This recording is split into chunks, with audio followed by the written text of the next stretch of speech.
Donald Trump says he's a huge supporter of Israel, and that his actions show it. As part of his first trip abroad as president, Trump broke with past protocol and became the first sitting U.S. leader to visit Jerusalem's Wailing Wall. The old city site, the holiest for Jews, sits on disputed territory claimed by both Israel and the Palestinians. Previous U.S. presidents largely restricted official visits to West Jerusalem and the rest of Israel. At the end of last year, Trump again broke with convention. I have determined that it is time to officially recognize Jerusalem as the capital of Israel. He also announced controversially that he'd be moving the U.S. Embassy from Tel Aviv to Jerusalem. In January, his Vice President, Mike Pence, traveled there to deliver a rare speech before Israel's parliament. An evangelical Christian, Pence often delivers a prophetic version of Trump's message, both in the Holy Land and in the U.S. On the ground, he's reinforced by Trump's bankruptcy lawyer turned ambassador to Israel, David Friedman. He's a religiously observant American Jew who supports Israeli settlements in the West Bank and owns property in Jerusalem. Meanwhile, at the UN, Trump's envoy Nikki Haley has vocally and actively taken on Israel's foes. What we witnessed here today in the Security Council is an insult. It won't be forgotten.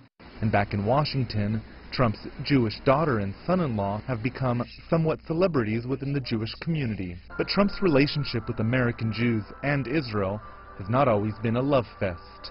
Many liberal Jews loathe him. Some booed and walked out of his 2016 speech as a candidate before AIPAC, the pro-Israel lobby.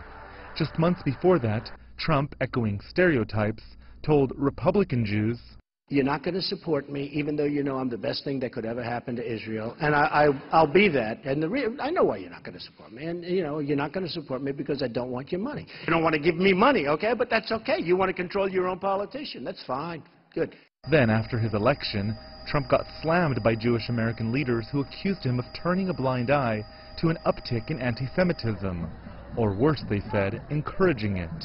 But Trump's alliance with Israel's hawkish Prime Minister, Benjamin Netanyahu, has managed to silence most of Trump's pro-Israel critics and convinced key Jewish American backers, like billionaire Sheldon Adelson, to get on the Trump train. Remember, Netanyahu was no fan of Trump's predecessor, Barack Obama, but for 8 years, he was stuck with him.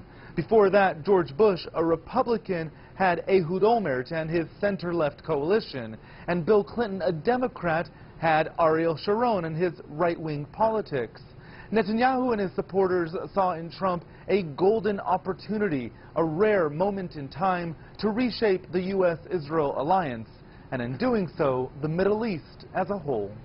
Rowie Ruttenberg, CGTN in Washington.